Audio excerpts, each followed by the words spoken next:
It was negative 10 degrees outside, the kind of cold that doesn't just bite, it invades. The IT gets into your bones, your lungs. The walls of your house, the kind of cold that kills unprepared men in the wilderness every single winter. He stood at the edge of a clearing, deep in the woods, staring at a rusted, corrugated steel structure that looked like it had been abandoned since the Korean War.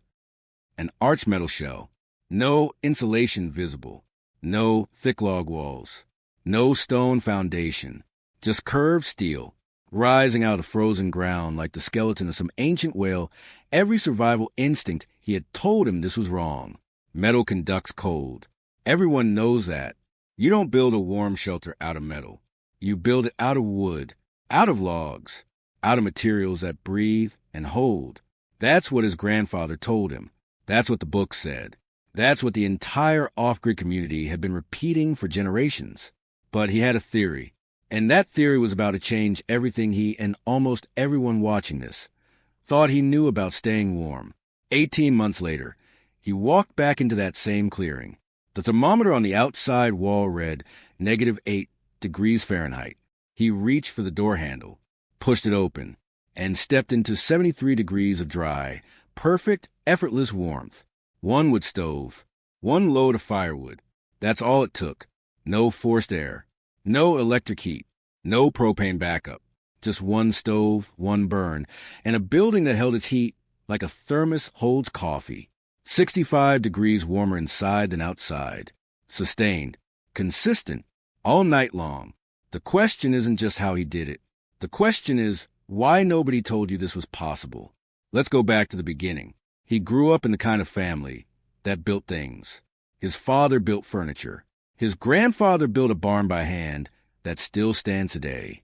So when he decided he wanted a cabin in the woods, a real one, not a weekend kit build, he started the way any serious man starts. He researched, he read, he talked to builders who had spent 30, 40 years working with timber and stone and traditional materials. Every single one of them said the same thing. Logs, thick walls, high mass. You want warmth? You build heavy.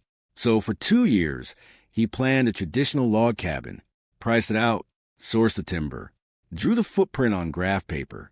And then one afternoon late in the fall, he drove past an old farm property and saw something half buried in the weeds at the back of the lot.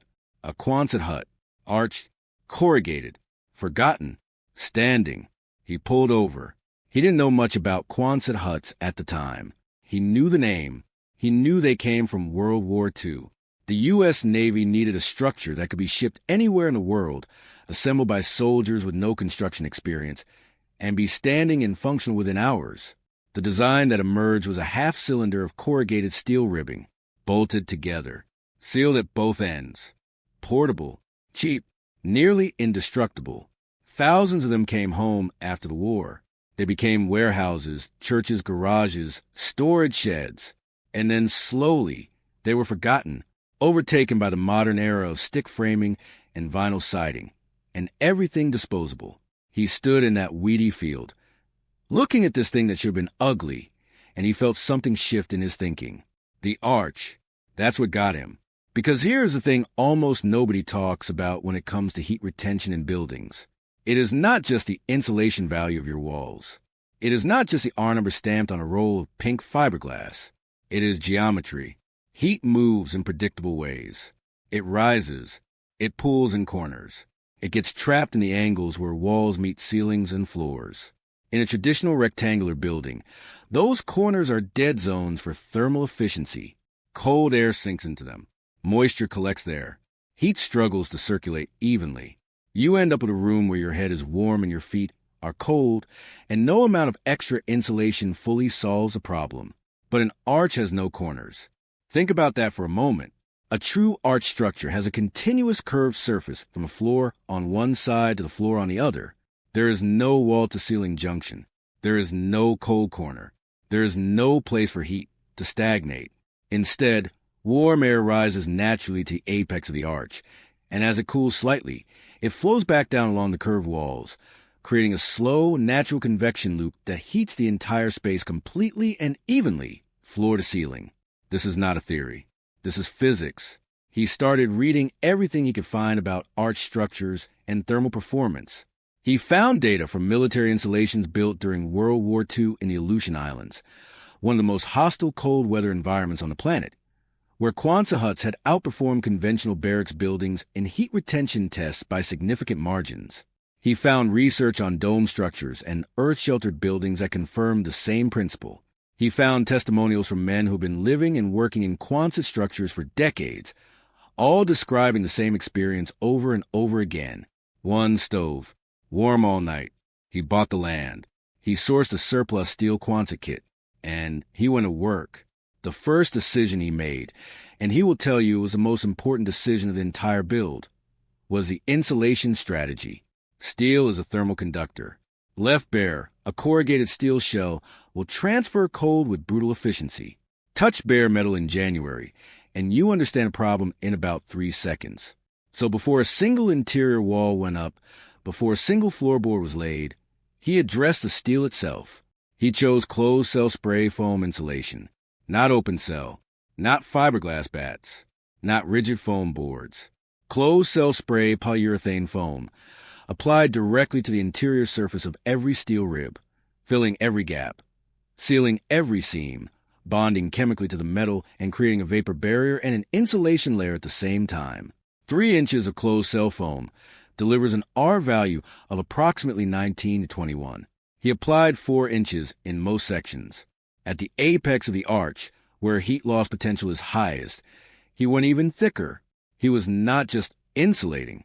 He was transforming the steel from a thermal liability into a neutral surface. Touch the interior wall of his finished cabin in the dead of January, and it feels exactly like touching a finished wall inside a well-built house. No cold, no condensation, no frost. The second decision was the floor. A lot of cabin builders treat the floor as an afterthought. They throw down plywood subfloor, maybe push some bad insulation underneath, and move on. He went a completely different direction. He poured a concrete slab.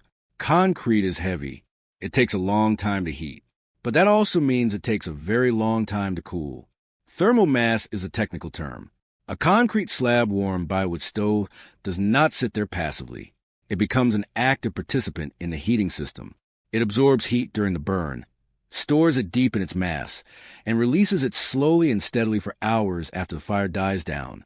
He insulated the slab perimeter with rigid foam before pouring, keeping the frozen ground from stealing heat from below.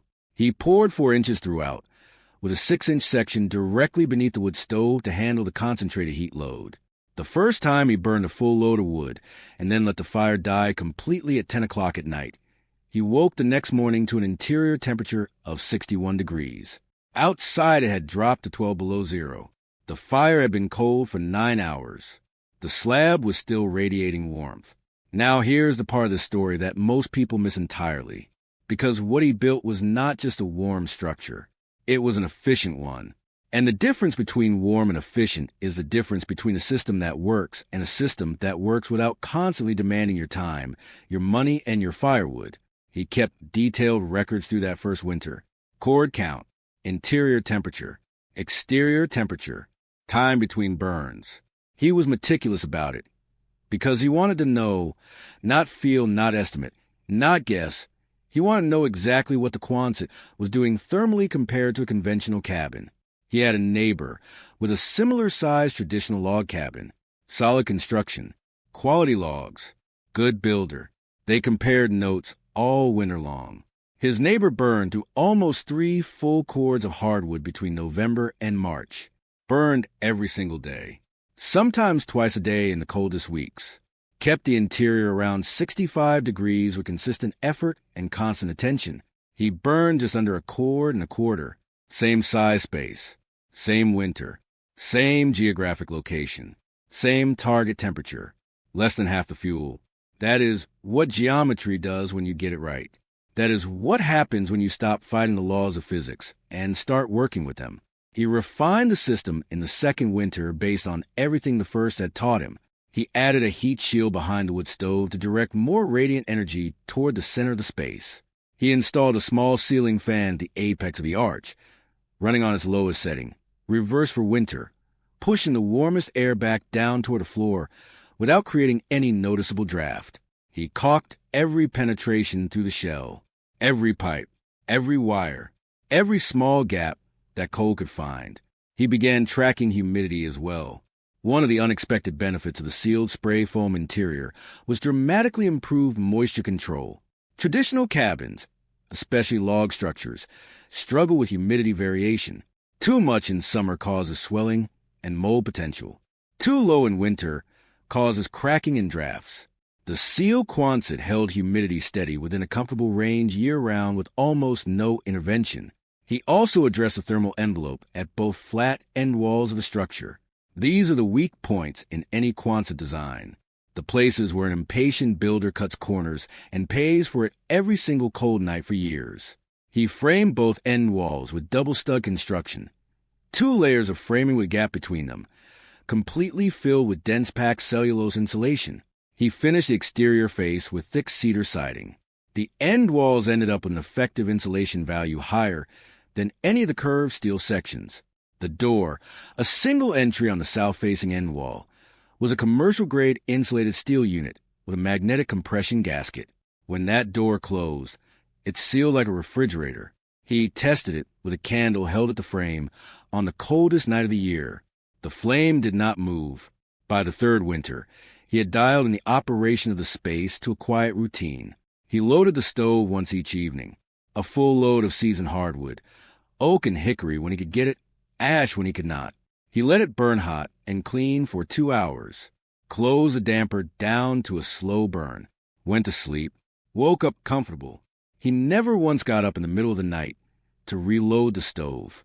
He never once woke up to a cold floor or frosted windows on the interior. He never once burned more wood in a week than he could carry from the woodpile in a single trip. This is a thing that the traditional cabin building world does not want to acknowledge. The assumptions built into conventional wisdom about off-grid shelter are not based on optimal thermal performance. They are based on habit, on tradition, on the materials and methods that were available to men who came before us, who did the best they could with what they had. But the physics were always there. The arch was always the answer. It just took a man willing to stand in a weedy field, look at a forgotten piece of military surplus, and ask a different question. He has had hundreds of men visit the cabin since that first winter. Builders, survivalists, off-grid homesteaders, engineers, architects. They all walk in the same way, skeptical, arms crossed, ready to explain why steel cannot hold heat and why this should not be working. And they all leave the same way too, quiet, thoughtful, already doing the math on their own land, their own situation, their own next build. One of them, a man who had been building traditional log cabins professionally for 22 years, sat in a chair near the wood stove on a January afternoon and did not say a single word for almost 10 minutes. Just sat there, feeling the warmth, watching the frost on his jacket sleeves slowly disappear. Then he said, "I have been doing this wrong my whole life. That is not an insult to the log cabin or the men who built them. Timber construction is beautiful. It is durable. It connects a man to the land and to the craft of building in a way that corrugated steel never quite will. There is nothing wrong with a well-built log cabin. But if your primary goal is warmth, if what you need more than anything else is a structure that will keep you alive and comfortable with the minimum possible fuel, the minimum possible effort, and the maximum possible reliability, when the temperature drops to levels that will kill an exposed man in under an hour, then the Quonset is not the second choice. It is the first. The arch eliminates the corners. The spray foam neutralizes the steel. The concrete slab stores the heat. The convection loop distributes it. And a single well-seasoned load of hardwood does the work that used to take 65 degrees of difference. Not for more fire, not for more fuel, not for more effort, from a smarter shape. He is already planning his second structure, larger this time, a workshop alongside the cabin. Same arch, same foam, same slab. He has already done the thermal calculations, already priced the steel, already knows exactly how much wood he will burn next winter. Not much, because he is not fighting the cold anymore. He built something that understands it.